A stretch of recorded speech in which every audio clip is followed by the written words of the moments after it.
Hindi na sila yung mga ano kay tatay mo kung kasha. Sige nga kuya, try mo.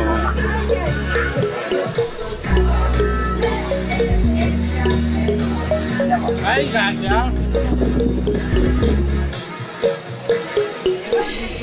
Hindi mag-abot, kuya.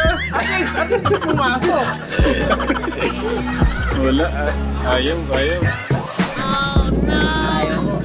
Kuya sorry. Hindi naman mo kailangan, medyo matapos naman pa ilong niya eh. Pilipino. Ano, paano? Ano yan? Bakit? Nakadali po. Ito na yung greetings ko sa'yo. Ano?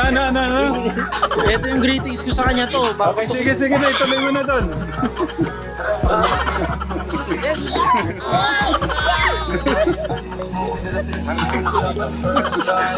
Ba't di mo tinuloy? Naku, kuya. Sayang di mo natuloy.